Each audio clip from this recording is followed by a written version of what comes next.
Apple of SNY, and you're watching BT Talks Baseball. And so, without any further ado, here we go. Take it away, Brett. Well, hi, everybody, and welcome back inside BT Talks Baseball. I want to thank Gary Apple for that great introduction.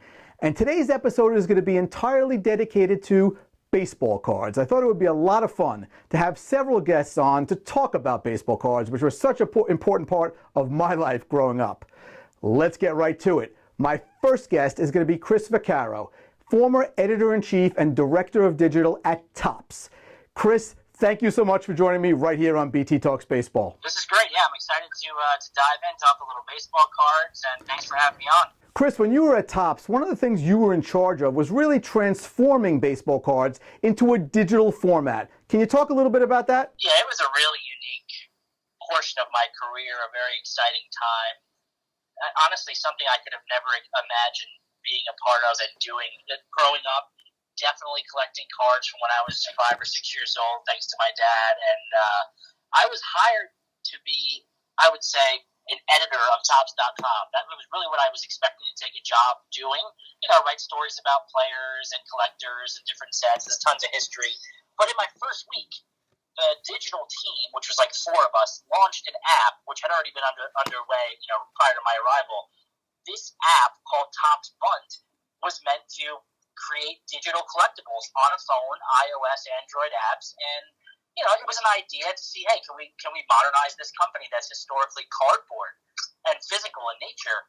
And that one idea and that one initial sort of go at it became 8 apps and baseball, football, Star Wars, Walking Dead, you name it. And we really did revolutionize and modernize a historic legacy company that I would hope everybody loves. So just a wild time creating digital cards and collectability.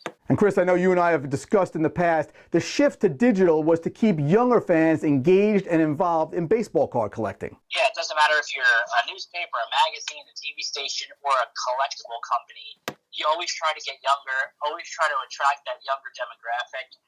And everybody has a device in their hand. I mean, I have a 5-year-old, a 2-year-old, a 7-month-old, and the 2 and the 5-year-old, they have tablets. They're on apps. They're watching items there. And so, we're at Topps when we were doing this, when I was there, it was all about how do we get younger.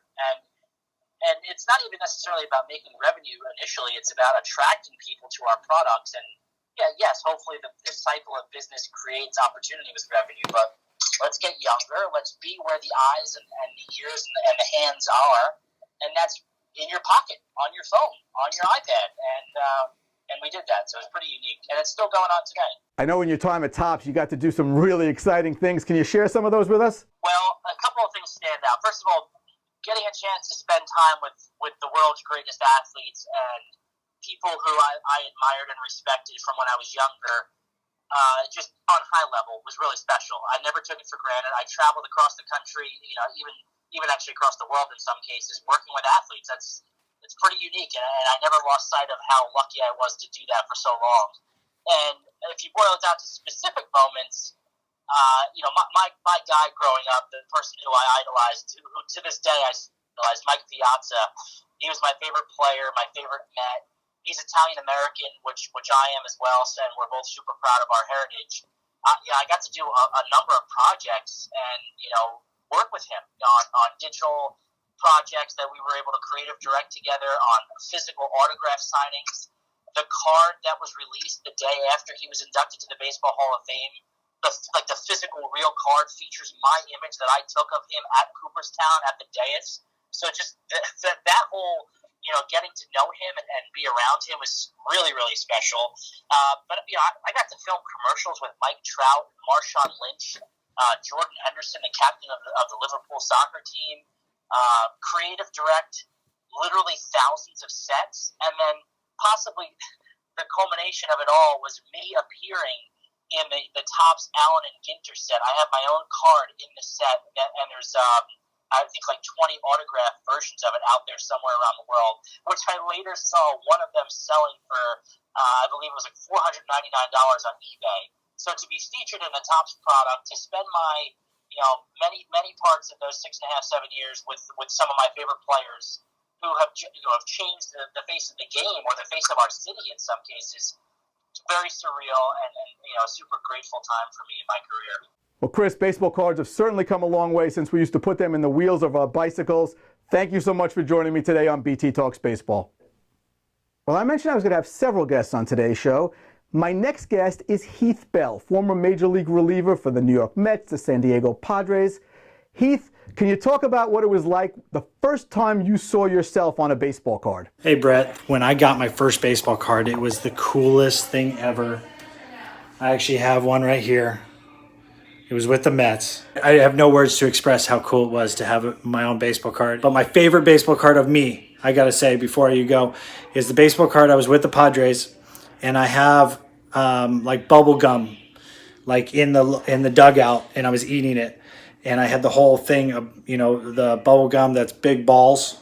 That's my favorite card. It was the coolest card. Or my second favorite card is any time with the camo, because my dad was a Marine and I inspired to be a Marine, but my dad said stick with baseball. So. Well, Heath, thank you so much for joining me on BT Talks Baseball. We're going to keep it in the bullpen right now and talk to San Francisco Giants reliever Tyler Beede.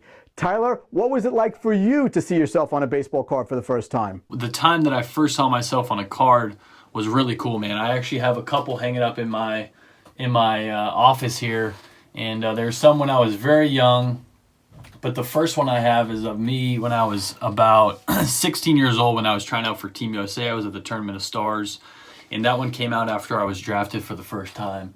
And I would say the coolest one is my rookie card. And you look back at all the times and all the stops that you made, and you see that rookie card, know that there's a lot behind that man, there's a lot behind that face, and there's a lot that goes onto that card. So it's very cool to talk about baseball cards. I could talk for hours about it, but thanks for having me on, Brett. Take care, and good luck with BT Talks Baseball. Well, Tyler, thank you so much for being on and sharing those memories.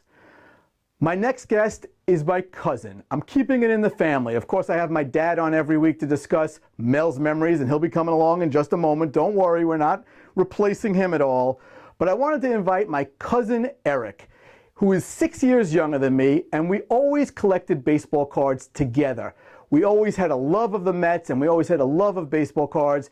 And actually, his memory makes me look pretty good because I shared one of my special cards with him, and it's a memory that he holds on today. Eric, can you share that memory with us? In 1984, when the new set came out, I was 7 years old, so I didn't own any yet, and you had just a great collection. And my favorite player, like many New York Met fans, was and is Mookie Wilson. And you had an extra 1984 Topps Mookie Wilson. He had doubles or triples, and gave it to me, and I hung it up. And then I became an avid baseball card collector, and 35 some odd years later, I'm still a collector. I'm still one of those older people that collects cards and keeps, the industry moving and going. So, that was really just an amazing day that I've never forgotten. Well, cuz, thank you so much for sharing those memories with us, and thank you for being on BT Talks Baseball.